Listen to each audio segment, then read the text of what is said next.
Hello students, आज हम पढ़ने जा रहे हैं क्लास फोर्थ का चैप्टर नंबर 3 ईवीएस में आवर फूड, है ना। ईवीएस का हमारा जो चैप्टर नंबर 3 है वो है आवर फूड।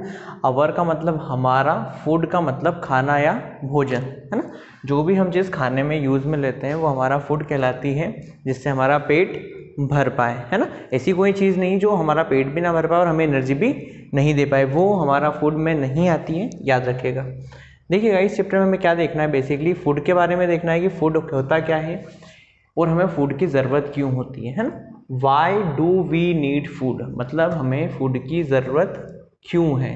देखिए आप देखिएगा, आपको पहला एनर्जी के लिए ज़रूरत होती है हमें फूड की, ठीक है। उसके बाद हमें किस चीज़ के लिए ज़रूरत होती है, हमारी मसल्स बिल्डअप करने के लिए। किसके लिए, हमारी मसल्स बढ़ाने के लिए। देखिएगा एनर्जी मसल जो हमारी, जैसे हमारी पूरी बॉडी में मूव कर रहा हूँ, अभी आपके सामने मूव करते हुए दिख रहा हूँ, ठीक है। मैं हाथ हिला रहा हूँ, ठीक है, मैं बोल रहा हूँ, तो मुझे एनर्जी की ज़रूरत है।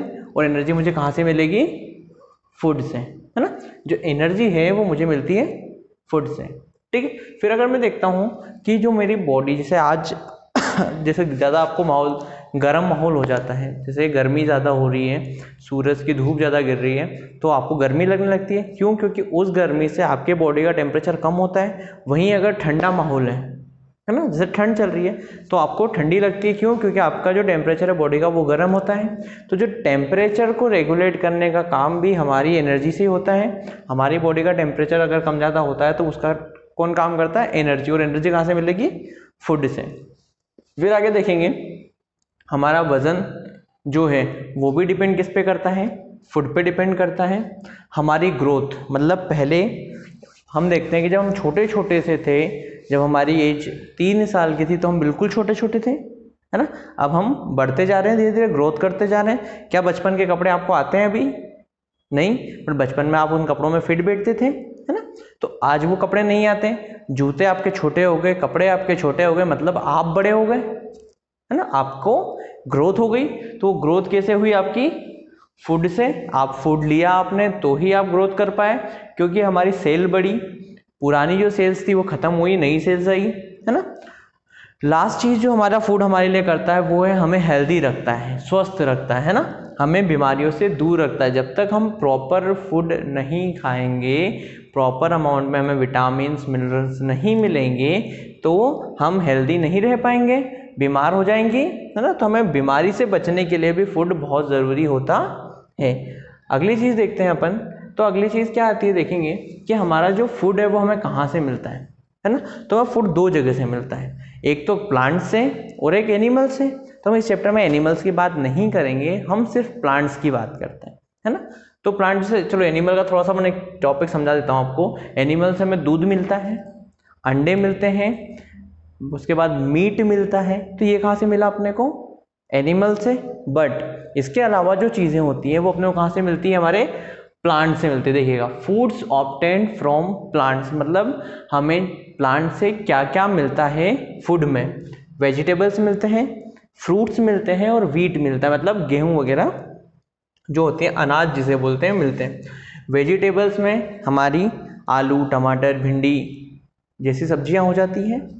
फ्रूट्स की अगर बात करूं तो एप्पल, मैंगो, बनाना, है ना, ऑरेंज जैसे फ्रूट्स हो जाते हैं।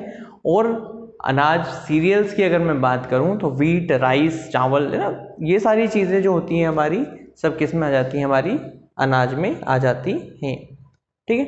इसके बाद देखते हैं कि सीरियल्स एंड पल्सेस क्या होती हैं। मैंने सीरियल्स का नाम लिया था, है ना।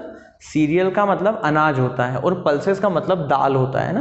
अपने घर में अपन ने 2 चीज़ देखी, दाल जो मम्मी पकाती है, और अनाज मतलब गेहूं, चावल, जिसे हम पीस के रोटी बना सकते हैं, रोटी बनाते हैं अनाज से, और दाल को पका के हम रोटी के साथ खाते हैं।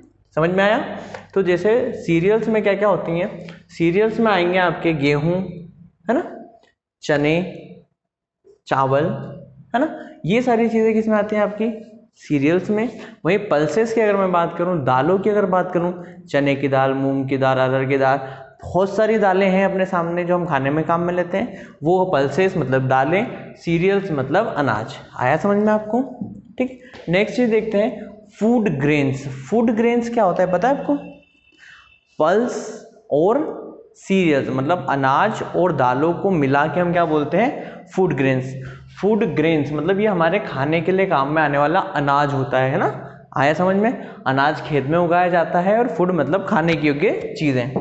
फिर देखिएगा फ्रूट्स एंड वेजिटेबल्स। अच्छा, फ्रूट्स और वेजिटेबल्स क्या होती हैं आपको सबको पता है। सब्जी और फल क्या होता है, सब्जी जिसकी हम सब्जी बना के खाते हैं, है ना, पका के खाते हैं, और फ्रूट्स जिन्हें हम कच्चा खा सकते हैं, है ना। फ्रूट्स जब पेड़ पे लगता है तो कच्चा होता है जैसे अपन बोलते हैं, उसके बाद वो पक जाता है पेड़ के ऊपर, है ना, उसे हम बहुत अच्छे से खाते हैं और खा पाते हैं क्योंकि उसमें जो पूरा फ्लेवर होता है पकने के बाद अच्छे से आ जाता है।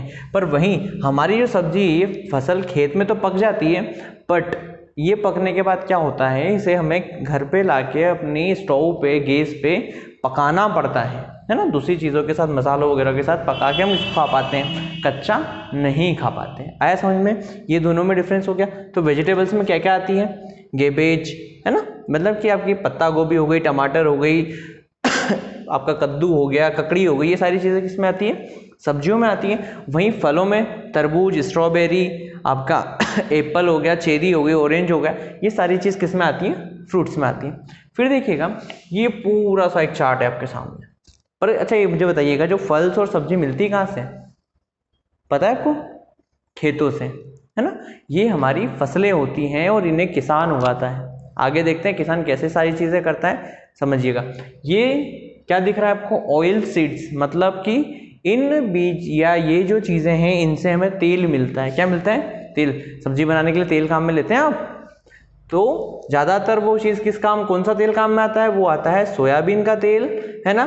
फिर अपन ने बहुत सारे अलग अलग तेलों के नाम सुने, जैसे हमारे नारियल का तेल हो गया, है ना, उसके बाद हमारी अरंडी का तेल हो गया, कनोला हो गया, है ना, बहुत सारी ऐसी चीज़ें जो अपन काम में लेते हैं। सरसों का तेल अचार बनाने में काम आता है, पता है आपको।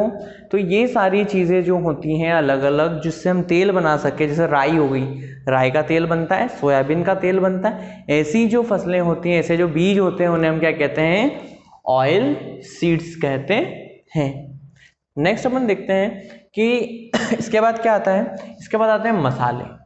जैसे मैंने सब्जी बनानी है तो सब्जी में तेल लिया, सब्जी ले ली, बस में मसाला नहीं डाला, सब्जी अच्छी लगेगी क्या, नहीं लगेगी। तो हम स्पाइसेस का मतलब होता है मसाला, दिख रहा है, स्पाइसेस का मतलब होता है मसाला। इसमें देखो ढेर सारी चीज़ें हैं, इलायची दिख रही है आपको, है ना, ये आपकी सेफ्रॉन हो गई, ठीक है, इसे ये काली मिर्ची हो गई, है ना, धनिया पाउडर हो गया, सौंफ हो गई, उसके बाद आपका जीरा हो गया। ये सारी चीज़ें क्या होती है, मसाला होती हैं और मसालों में काम में आती है, हम स्पाइसेस भी कहते हैं, ठीक है। ये सारी चीज़ें भी हमें फसलों से ही मिलती है, प्लांट से ही मिलती हैं। फिर देखिएगा यहाँ क्या लिखा हुआ है, इतने बड़े अक्षर में आपको चीज़ दिख रही होगी, बेवरेज। बेवरेज क्या होता है, बेवरेज में हमारी मेन चीज़ें आती हैं, ये दो दिख रही है, ये क्या है, एक आपकी चाय और एक आपकी कॉफ़ी। चाय पत्तियों से बनती है, चाय का पौधा आता है, उसकी पत्तियों को सुखा के चाय पत्ती बनाई जाती है और वो हमें चाय बनाने में काम आती है। कॉफ़ी के बीन्स आते हैं, दाने आते हैं छोटे छोटे, ये कॉफ़ी के पेड़ पे लगते हैं और इन्हें फिर बनाया जाता है कॉफ़ी के रूप में, और जो हमारे घर पे कॉफ़ी बनाने में पैक होके आ जाता है। आया समझ में। तो ये जो पीने योग्य चीज़ें होती हैं जो हमें इससे मिलती है, किससे, पेड़ों से, उन्हें हम बेवरेजेस कहते हैं। और ये कौन क्या हो गई हमारे लिए, चाय और कॉफ़ी, ये चीज़ याद रखिएगा। उसके बाद देखिएगा ये कौन है, ये है हमारा किसान, खेतों में काम करता हुआ, है ना। किसान क्या करता है, जो भी हमने जिन चीज़ों के बारे में पढ़ा है, अभी फूड के बारे में पढ़ा, ये फूड हमें उगा के देता है अपने खेतों में, है ना। किसान जब खेत में मेहनत करता है तभी फसल उगती है और वही फसलें हमारे खाने या फूड के रूप में हमारे सामने आ जाती हैं। देखिएगा कि द जर्नी ऑफ फूड, मतलब हमारा फूड कैसे एक बीज से लेके हमारे फूड तक आता है, समझते हैं। किसान क्या करता है, खेती करता है। खेती करने के लिए उसे बहुत सारे अलग अलग प्रोसेस करनी पड़ती है उसके खेत में, तभी वो अनाज उगा पाता है। क्या अनाज डायरेक्ट उग जाता है क्या, खेतों में आपने फसलें तो देखी हैं पर वो हुई कैसे नहीं पता आपको। देखिएगा सबसे पहले जब खाली खेत होता है तो हमारा किसान क्या करता है, खेत को प्लफ करता है। दिख रहा है ये खेत को पूरा, जैसे वो है उसके अंदर क्या करता है, कल्टीवेट करता है, उसमें कल्टीवेटर घुमाता है ताकि जो मिट्टी पूरी है वो अपने एक्सचेंज हो जाए, नीचे की मिट्टी ऊपर और ऊपर की मिट्टी नीचे हो जाए, ताकि पूरा जो मिनरल्स और जो उसके अंदर विटामिन्स वगैरह जो भी फसल जो भी हमारी सॉइल में है वो सब ऊपर आ जाए और हमारे पौधे को अच्छे से मिल पाए। देखिएगा मैन्योर जो होता है ये पूरा जब हम कल्टीवेट कर देते हैं खेत की फसल, जो हमारा मिट्टी होती है उसे जब किसान उपजा के लिए ऊपर नीचे कर लेता है, उसके बाद उसके अंदर डालता है खाद। दिख रहा है खाद, दिख रहा है, ये खाद है ऑर्गेनिक खाद, जो किसान किस में बनाता है, अपने खेतों में ही बनाता है। किससे, गाय के गोबर से या फिर किसी भी वेस्ट प्रोडक्ट से जो डिग्रेडेबल हो, जो बायोडिग्रेडेबल हो। और ये होते हैं फर्टिलाइजर्स, ये किसान खेत में तब उड़ाता है जब फसल उगे आती है और उस टाइम पे जब उसको कुछ कमी लगती है तो फर्टिलाइजर्स खेत के अंदर उड़ा देता है, जैसे कि यूरिया। आया समझ में। इसके बाद देखते हैं हम क्या करता है किसान, जब खाद खेत में उड़ा दिया, खाद खेत में डालने के बाद इसमें क्या करता है, बीज बो देता है किसान। तो बीज बोने के लिए अलग अलग तरीके की, जैसे ट्रैक्टर से बो देता है ना, बहुत सारे तरीके होते हैं, हाथ से कुछ बीज बोना पड़ता है, कुछ ट्रैक्टर से बो देता है, जैसा उसको उचित लगता है उससे वो खेत में बीज बो देता है और फसल को उगा लेता है ना। उसके बाद किसान क्या करता है, इरीगेशन करता है। इरीगेशन का मतलब क्या होता है, खेतों में पानी देता है। खेतों में पानी मतलब फसल जब बीज बो दिया तो बीज को पानी चाहिए तभी तो वो उगेगा। तो उगाने के लिए वो क्या करता है, इस तरह से पूरे खेत में एक रास्ता बना देता है पानी के लिए, ताकि पानी पूरे खेत में उसका जा पाए, है ना। आ रहा है समझ में। तो ये एक तरीका ये हो गया। अब तो बहुत सारे अलग अलग तरीके आ गए, पहले अलग अलग तरीके से काम करते थे, अब नया तरीका जो चल रहा है वो कुछ इस तरह से स्प्रिंकलर होता है। ये स्प्रिंकलर क्या करता है, इसमें से पानी छिड़कता रहता है फसल के ऊपर। एक ड्रिप सिस्टम आता है जो हर बीज के पास पानी छोड़ता है। फिर उसके बाद क्या करता है कि जब हमारी जो फसल होती है वो पक जाती है ना, कुछ एक अपना टाइम लेती हैं, 3-4 महीना, कोई 5 महीने, कोई 2 महीने। तो जब फसल हमारी पक जाती है तो उसे हार्वेस्ट किया जाता है, मतलब काट लिया जाता है। क्या कर लिया जाता है, काट लिया जाता है। दिख रहा है ना। वैसे ही किसान क्या करता है, फसल को पकने के बाद उसको काट लेता है। अब जब काट लेता है फसल, देखिएगा जब अगर फसल काटी, जैसे ये गेहूं पक चुका है, इस गेहूं को किसान काटेगा तो यहाँ से काटेगा, तो ये पूरा गेहूं का पौधा था, इसके अंदर ये हमारी जो फसल है इसके ऊपर ये पूरा कवर है ना, इसमें बीज तो अलग है, गेहूं तो अंदर है इसके, तो उसको अलग कैसे करेगा, तो उसे क्या बोलते हैं, थ्रेशिंग। क्या बोलते हैं उसे हम बोलते हैं थ्रेशिंग। तो थ्रेशिंग में क्या होता है, किसान एक छोटा सा देखिएगा, ये होता है थ्रेशर। थ्रेशर में क्या करता है किसान, उसको जो फल होता है, जो भी उसने अनाज जो भी बो रखा है उसको अलग करता है उसके कवर से, है ना। ये हमने गेहूं बोए थे तो गेहूं के कवर से इसको अलग करना है गेहूं को, तो उसके लिए वो क्या करता है, थ्रेशर मशीन, कुछ इस तरह से मशीनें आती हैं जिसमें वो पूरा जो आपकी फसल है उसको डालता है, तो एक साइड पूरा भूसा निकल जाता है और एक साइड उसको क्या मिल जाता है, अनाज मिल जाता है।